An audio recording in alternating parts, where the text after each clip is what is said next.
into hurling, not just in Kiltale, but in Meath as well. And I think for that, he deserves a particular round of applause.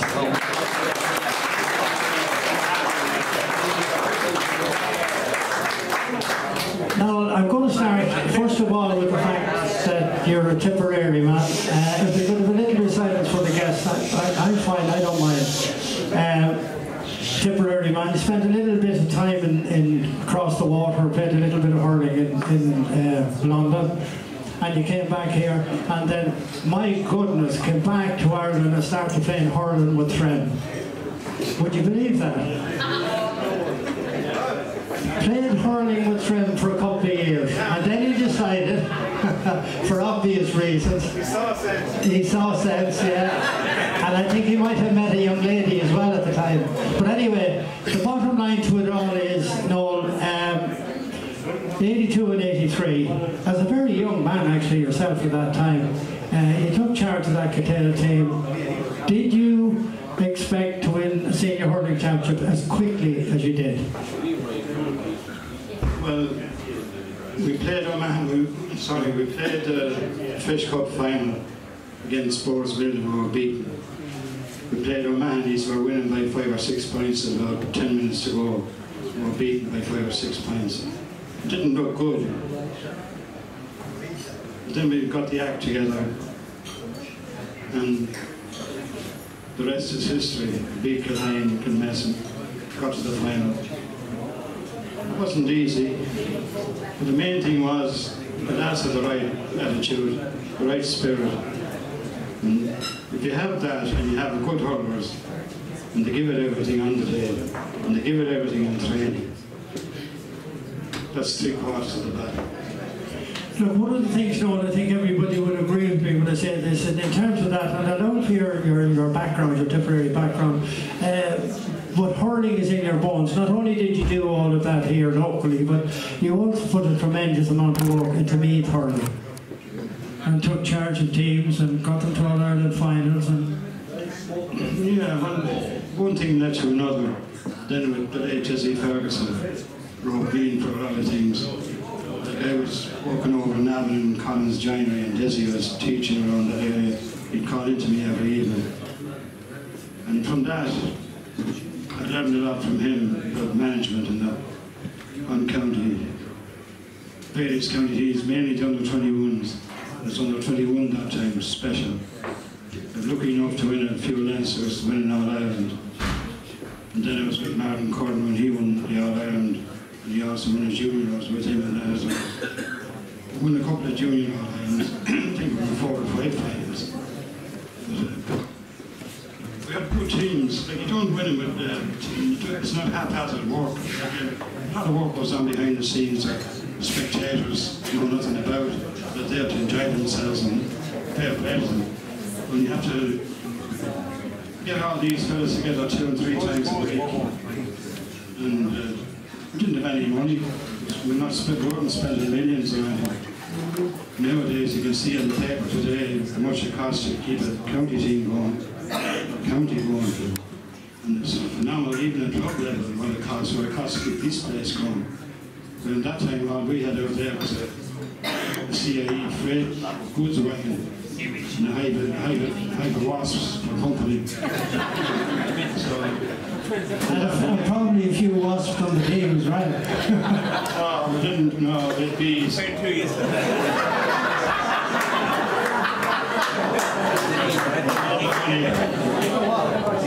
Look, anyway, no, that was just to recognise like, what you put into Meath hurling. But if you go back to 82 and 83 and that group of lads, I think they were beaten in the semi-final in 84, so they were tight enough to a 3 in a row. But what's your abiding memory of them, or of that 2 or 3 years? I think he won the Feis Cup in 84.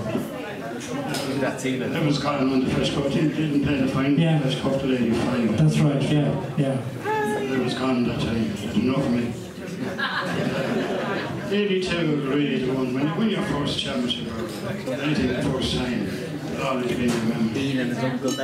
It wasn't me. The same with the county under 21s and the juniors. When you win the first, you It gives you a great boost. Yeah, you've broken the ice. Again, from your experience of Tipperary, London, playing yourself, what did you feel at the time? What did you think of the standard of hurling in Meath at the time? There were individuals, sure, but just generally, what did you think of the standard? Well, it's equally as good as it is now. Some of the time I think that's only my opinion. Well, there were some tremendous games between Killeen and Kiltale at that time. The semi-finals for Killeen won, and then you came back. They were tremendous games of hurling. I know they won 5 in a row. I can go back, as I said, the 80s, even before the 80s, county finals. I still think the team of the 80s beat the 5 in a row team. Oh, I think the 5 in a row team is losing the ball tonight. Definitely. Thanks, Noel. It's a different ball game now. Yeah, well, I'm going to move on, Noel, to a man that seems to have an awful reputation around here. That's Paddy Kelly, the first captain. Just take that mic from there. How did you develop such a bad reputation, Paddy? Probably hanging around with Brendan Kane. Going back at that stage, as I was saying, there were 10 pictures there, Paddy. You were only 20 or 21 at that time. It's a very young man. What did it mean to you? Well, listen, Frank, I have to be very straight. It didn't mean much. But when I see my father there tonight in that video, and them older boys, and I know now what it meant to me to see my lads winning the senior hurling championship. My father said that it was the best day of his life. I don't know what my mother thought of that, but you know, when you're older now, Frank, and you look back, them boys, old Mickey Regan and my father, Billy Delaney, all them boys, like how much it meant to them. And I didn't probably appreciate it at the time, but I was very honoured to be captain, and I was captain of an unbelievable group of players, and some of them not with us, but you would go to the trenches any day with them boys. And Frank, there's one man, I don't want to labour this, but I will say it over. There's one man we really have to talk about tonight, and that's Jerry Regan. He's not with us, but he was a colossus. Jerry Regan was 18 when he played in his first senior hurling final, and he was tremendous. And it's just acknowledged, we all know Peter, all the lads that did everything for the team and all that, but Jerry Regan was an exceptional young fella to be able to come on to senior hurling championship that young. And the first day he came on was in 1981, when his father, Mickey, wouldn't let him play because he was only 17, wouldn't let him play, and eventually, unbeknownst to Mickey, the boys ran him on for the last 15 minutes, and he went in for a throw-in with Martin Dempsey and left Martin Dempsey with a handful of timber. You know, so listen, just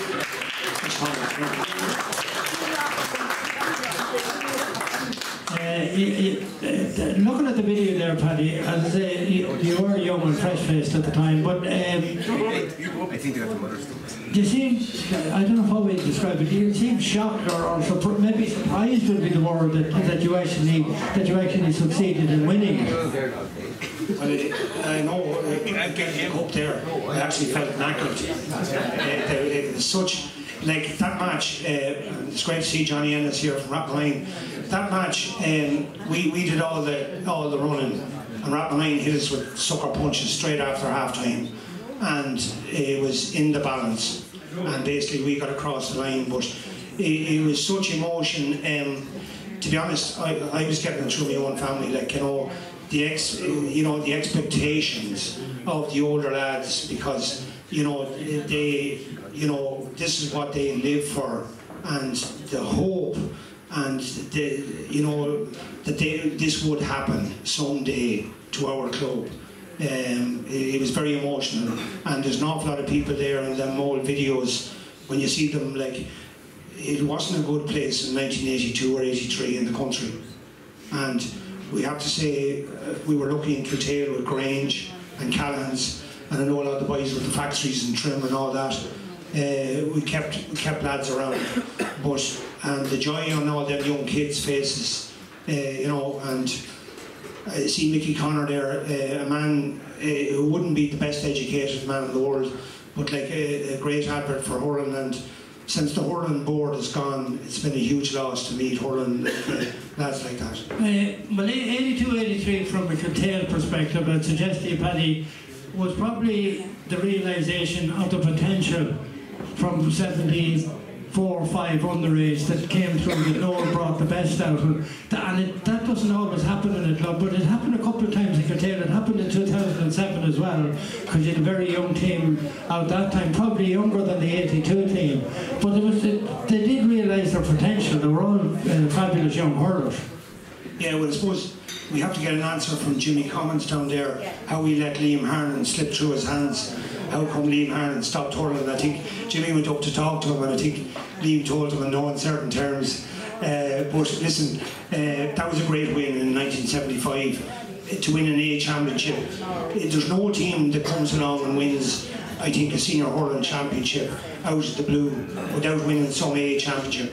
And that was a great group of young lads at the time. But to be honest, and I think Mickey Regan referred to it, we came through, but a lot of the older lads were still there, and we married well and got what we got. And you know, we probably, some people wrongly said we were maybe lucky to win some of them, but we were also unlucky to lose some. Richie Melia wants to know how he ended up in Navan Hospital after 10 minutes of the 1981 semi-final. The reason why he ended up in hospital, Richie, was he scored 1-10 in the quarter-final against Pat Priest for Kildare. So that's how he ended up in hospital. That's probably very true. A lot of people don't realise either. You just mentioned Liam Harnan there, and Liam's first All-Ireland medal wasn't a football medal, it was a hurling medal. I think in 1978 he won an under-16 All-Ireland B medal. Yeah, I think he's hanging up proudly in the house. The 87 and 88 medals are in the back room.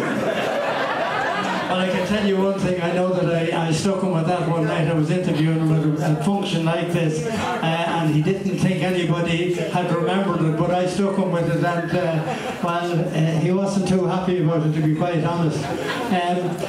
Look, it was a tremendous feat, but it really laid the foundation to what has gone since, Paddy, to what you have here. And out of that group of players, including yourself, obviously, there's no doubt about it, you've carried that tradition through. Oh, absolutely, and it's just a pity a lot of the lads had to move away to live somewhere else. I know Jake Regan would love to be playing with Kiltale rather than playing with Navan. Listen, we kept together what we had, and we were very lucky to have families coming again, and we had great success. And the one thing that I always love to see is the likes of Peter, and I see Thomas Clark and Jimmy and different people here who've gone away from us, and Joe Clark couldn't be with us here tonight, but they're all on the terraces in Navan for the last 10 or 12 years shouting on Kiltale. They've never lost their identity, where they came from. Well, look, thanks very much, Paddy.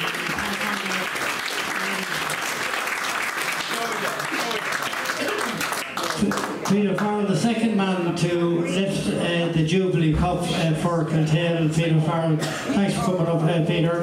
I suppose the simplest thing, you the same as the rest, is your memories of those 2 years, particularly the year where you were captain. Yeah, especially the year I was captain. It was a big honour, like, you know. Used to play a lot of training. Thanks to Noel. Thanks to the old players like Brendan Kay and Tommy Cummins. You know, I looked up to them lads when I was playing, you know. So I was a late starter, actually. I think it was about 15 or 16 before I started playing hurling. And I remember in 78 we won. I was vice captain, injured. Richie Maitland got injured and I was vice captain. But I remember when my house was on the old Kiltale Road, and I remember at the crossroads I had to tow into trim. on the final day. And I remember Billy Delaney in our commercial picked me up. So we're just taking the time we had that time, like. There was no organisation. There was no pampering going on. There was no pampering going on. There was no one saying we'll pick you up or you'll go in that, you know. Well, look, what had gone before in terms of training and preparation of that, what difference, from your experience before Noel's time, what do you think he brought to the camp? Noel was soft talker. So he wouldn't be shouting too much, but if you didn't do your thing, you get an extra 1 or 2 gallons from the field at the end of the night. And a layer as well. And a layer, and you knew the next night that you had to put it in, or else you were struggling. But there were great games that time. Like. I mean, I remember, as you said, playing Killeen in the 81 and 80 semi-finals. I mean, it was heartbreaking. To lose them, Yeah, it must have been heartbreaking, but it was a tremendous standard of hurling. Yeah, it was tremendous that time. And I think hurling that time was a lot harder and tougher. I'd agree with you on that, there's no doubt about it. It was physically tougher. It was physically tougher. And I go and see the 5 in a row, and the quality refereeing is 100% than the time we were playing. The time we were playing, you could get a free, you could be hammered now. You're lucky, Joe Gannon is gone. Yeah, well, Joe's gone, but you'd be pulled out at that time, and you have to stand up or leave the field, and that was it. But I mean, the interesting thing is the good teams of today, if you take the Tipperary's of today and the Kilkennys of today, even though hurling has changed, they have a physicality about them that not every team has. I know they have, but what annoys me when I see it now, the ground hurling is gone. Like, they're all going back and they're flicking and flicking and flicking. It's like basketball. There's no contact sport now. They're watching too much television. They're watching too much television, yeah. Even if you look at the final, the club final last weekend, the Galway player getting sent off, like your man just brushed by him and he shouldn't be sent off. Look, you've just reminded me of a thing. I don't know if Harry Donovan's here now, but Bobby, his father, told me a story one night in the Warrenstown Arms. He would have played with Wexford against Cork. I think 53 or 54 in the All-Ireland final, and Christy Ring would have been playing at that time.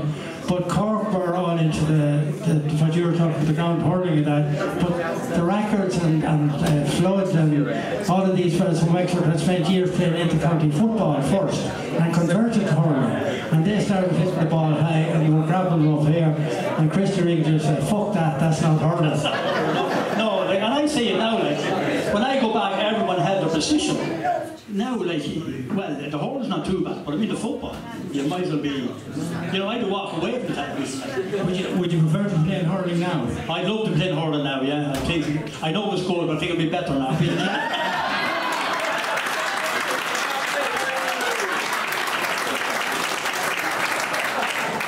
On that note, we'd say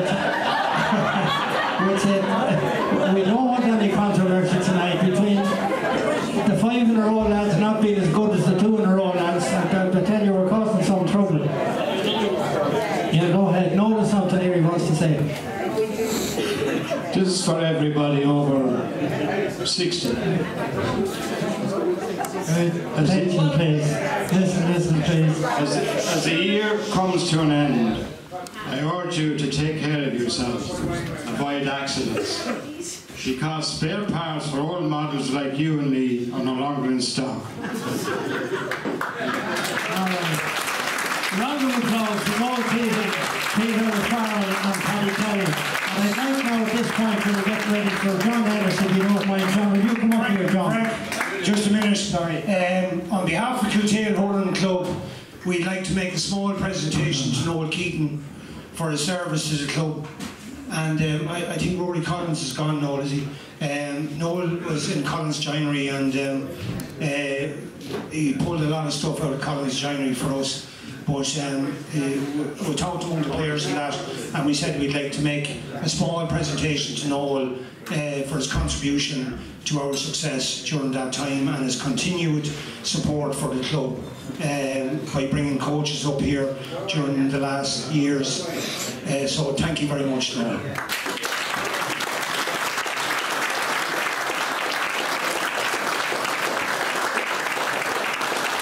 You can put a couple of times up now.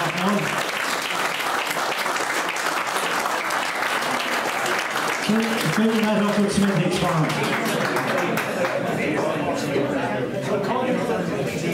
John Ellis, John, will you come up for a minute, please, John?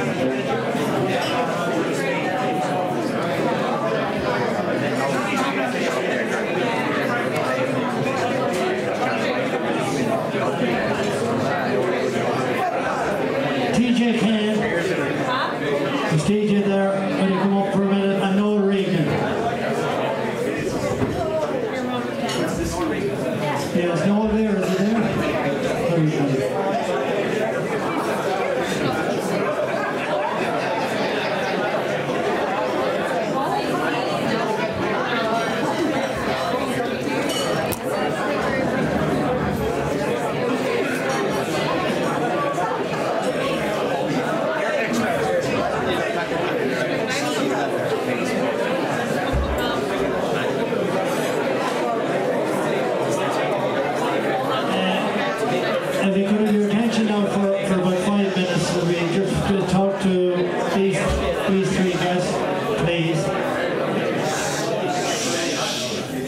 As I said, I don't mind, it doesn't bother me at all, but I think in respect for the guests, if we could just listen to what they have to say.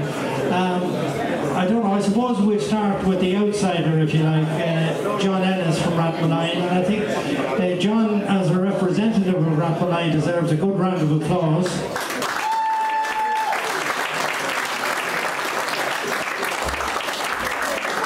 He was a young man in 82 and 83 of Rathmolline, but he was also at the time chairman of Rathmolline Club. And of course, you'll all know him from the exploits of his daughter with the Meath Ladies Gaelic Football Association, Shauna. That deserves a round of applause. And I think just as an aside, that has nothing to do with tonight, but Vicky Wald was on that team. Vicky made her debut in Australia today with the Ireland Rugby Sevens, and they qualified for the quarter-final of the World Sevens. What a talented team, what a talented lady. John Ellis, you're welcome into enemy territory. First of all, I just want to thank the team on behalf of Rathmolline for the invite here tonight. I'm delighted to come along. I suppose there's loads of things I want to say. Absolutely great years. Absolutely great years. Bits and pieces I want to get in. Joe Gannon said there 16 frees in a county final. You know, very true, a lot of debate on the 82-83 team and that brilliant 5-in-a-row team, but I prefer with hurling wasn't a free-taking competition. So, fair play to go down. Just on the Frank's comments there, I used to be known as John Ennis. I prefer to be known as that, not known as Shauna's dad, wherever I go now. So my exploit. No, John, just let me explain that. In Croke Park, above the Division 1 League final about 18 months ago, Meath played Kerry, you may remember that. And Shauna was the captain, and who was the first person I met up there? Only you. So why wouldn't you be associated with her?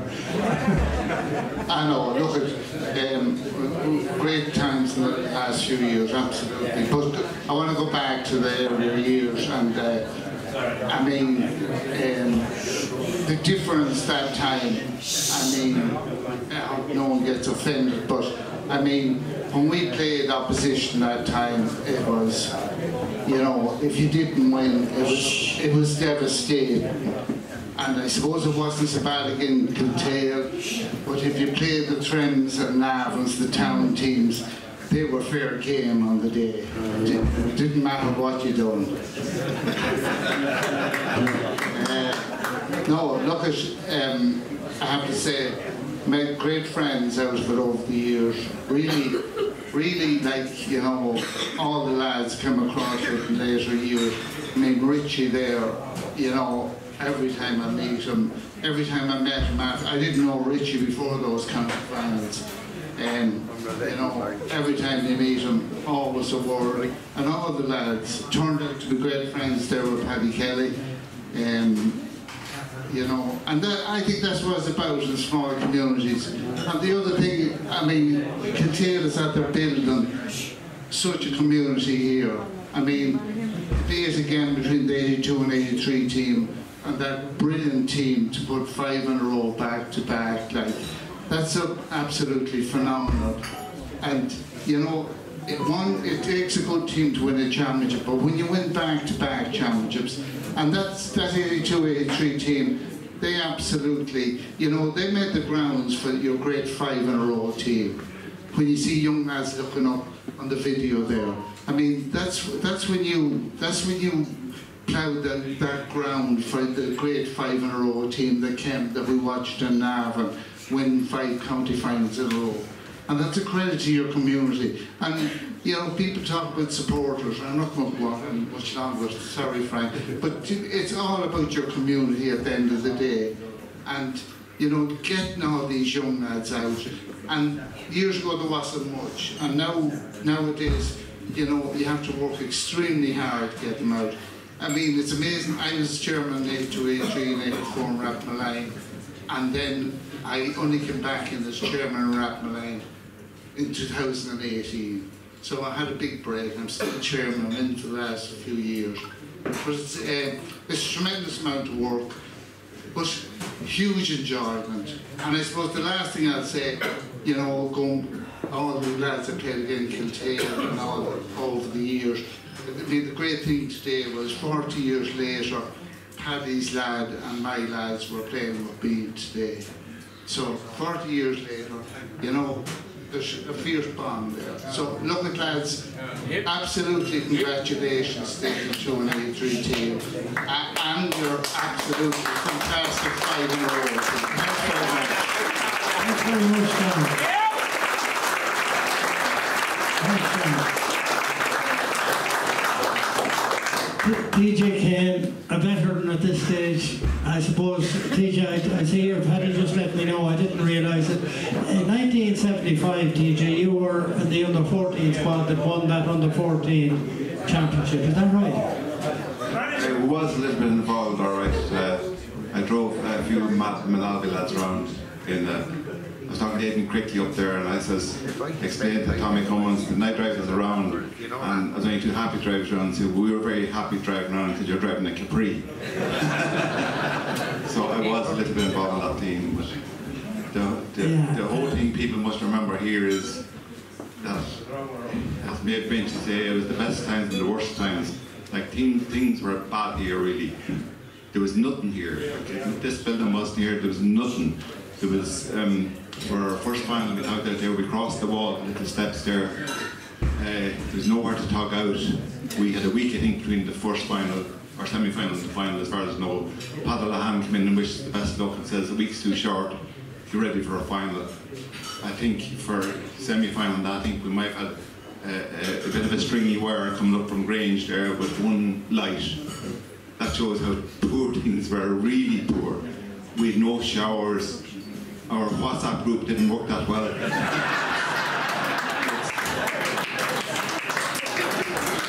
Like the young lads nowadays, like they wouldn't believe what was done, but we knew nothing different. But then there was the worst of times as well. Like some of the matches we played, conditions we played, the refereeing, the hits on people that I probably gave wrong ones myself, which I know I did, but I always looked at it on, you know, like if other teams are giving it, why not give it, but which was probably the wrong attitude. But then the terrible things that happened along the way that you just, it comes back to you.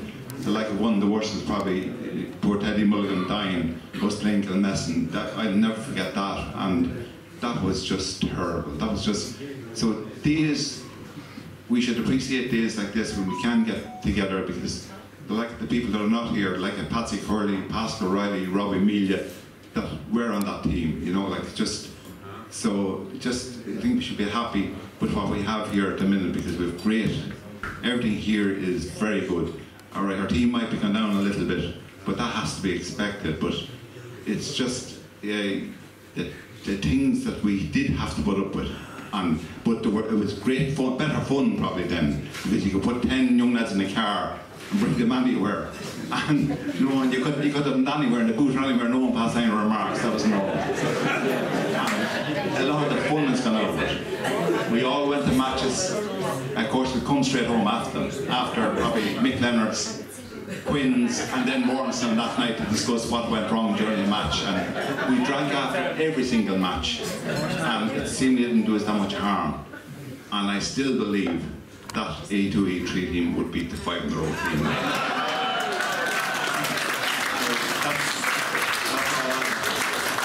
I definitely think the junior team are winning the vote tonight. There's no doubt. Now, TJ, thank you for that. I've just realised we have 2 Rathmaline men up here and 1 Catale man.